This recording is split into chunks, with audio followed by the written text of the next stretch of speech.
Case study number 24 is a family of four living in Sacramento, California. Terry is 45, married with two daughters in their 20s. He was born in Pakistan and moved to the U.S. at the age of 4. He has a master's degree in engineering. One daughter is an aeronautical engineer and the other is a sociologist entering law school. Terry became a target just after 9/11. The entire family of four are overt targets of gang stalking and microwave attacks. Normally only one person is targeted overtly within a family group. Terry's family is very religious, Baha'i faith, and very close-knit.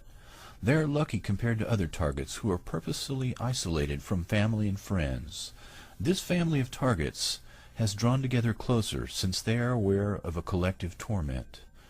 Terry had several common risk factors: above average intelligence, foreign birth, interracial marriage, religious minority. But this case was strange because these were not the usual high number of risk factors, and the overt targeting of an entire family was outside the norm. I visited the family and observed them for several days. They are loyal Americans who prize education and freedom above all things, yet they were in obvious distress.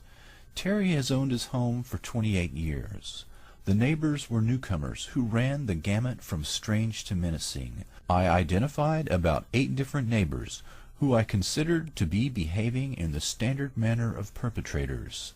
Many would come and go at the same time as Terry's family members, as if they did not have regular working hours. This shadowing activity is common among TIs, and is designed to let the target know that they are being observed and their comings and goings are known. According to Terry, some of the neighbors' houses where they live were not the neighbors' only homes, and may not have been their primary residence. Several neighbors would stand outside their yards and glower at us as we sat on the porch. This in and of itself was not terribly unusual, but he was right. Something was in the air. The family reported microwave attacks that featured shocks, stings, stabs, burns, and the wasting effect of generalized fatigue and emotional distress of standard non-lethal microwave attacks. The entire family was experiencing fatigue and moderate to serious health effects due to frequencies that interrupt sleep, induce fatigue, and cause a general physical wasting. Like most TIs, they sought relief from their torture with shielding, which often included everything from thermal blankets to Faraday cages to lead bricks, in an effort to deflect the physical heating and bodily deterioration from being cooked.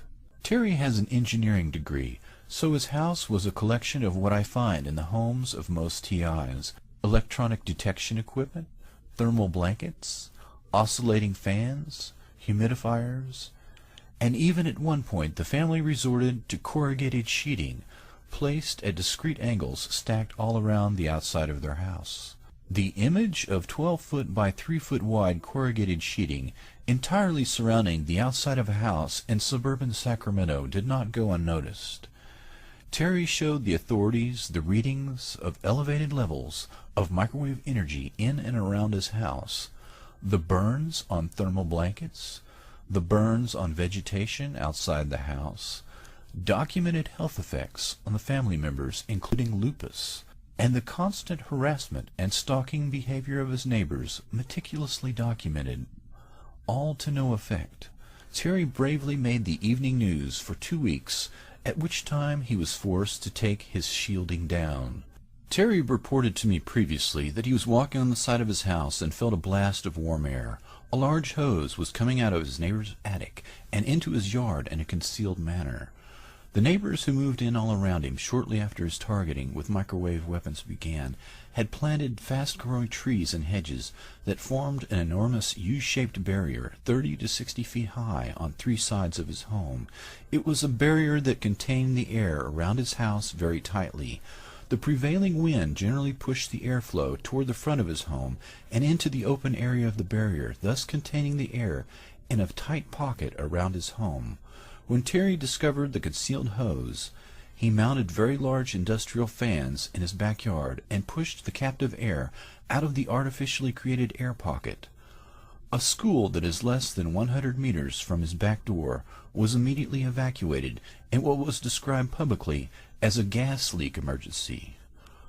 I personally witnessed his immediate neighbors often react to a distinctive horn. When it sounded, they entered their houses and shut all the doors and windows for approximately an hour. When the distinctive horn sounded again, the neighbors emerged from their homes as if they had been given an all clear. Subsequently, the suspicious neighbors can be observed washing down their cars, the sides of their houses, and even the sidewalks with a high-pressure hose, leaving a distinctive residue on the ground. At night, the neighbors can be observed using a black light or ultraviolet light inside their homes. Ultraviolet light is a primary means of destroying virus particles. Virus in the lab that is exposed to ultraviolet light will literally fall apart in very short order. The reason that Terry and his family are targeted together is that they are in a distinctive category of the experimental weapons development program. Terry and his family are being used in an experimental fashion to test the use of small amounts of biological and chemical agents in tandem with microwave frequencies. The experimental virus or chemical particles are released from the house next door into the air pocket around his home, formed by the enormous hedges and trees that surround his house in a U-shape. The horn is sounded, and the neighbors quickly enter their homes and shut the doors and windows to prevent exposure. Terry, his wife, and their 2 daughters are bathed in microwave frequencies that resonate or spin the viral and chemical agents to increase their activity within the human body. The blood-brain barrier porosity is altered by the microwave attack, and particle sizes that would normally be blocked are allowed to cross the blood-brain barrier directly into the brain. The microwave weapon is tuned specifically to the resonance frequency of the viral or chemical particles and bathes all 4 of their bodies, and thus increases the reactivity of the introduced agent millions of times above normal. This functions the same as giving the experimental group a massive dose of the experimental agent. The exposure is made and then allowed to dissipate, at which time the all-clear is sounded and the neighbors emerge from their homes and wash down the sides of their houses, their cars, and their sidewalks. Normally, biological warfare agents will deteriorate almost entirely in a matter of hours under conditions of direct sunlight and heat. Terry and his family are being used as human experimental subjects to perfect the latest technique for using chemical and biological agents in conjunction with microwave weapons. Terry is plagued with health problems that have left him unable to work. When he visits the doctor, tests of many kinds are run, and the results and those of his family are given to the government perpetrators of these crimes in order to measure the effect of the viral and chemical agents. Terry and his entire family are in a terminal experiment that will end in death. He and his family have been sacrificed to perfect the latest use of non-lethal weapons in conjunction with biological and chemical warfare. The Department of Defense hides these programs in the Department of Justice under the title of crowd control in order to avoid detection, which would put them in violation of international treaties, not to mention war crimes. I have told Terry that he should move, but he was adamant that he and his family would stay no matter what. I informed him of my worst fears, to which he replied that the experiment would only recommence at a different location. From my experience with the target population, I could not dispute this assertion.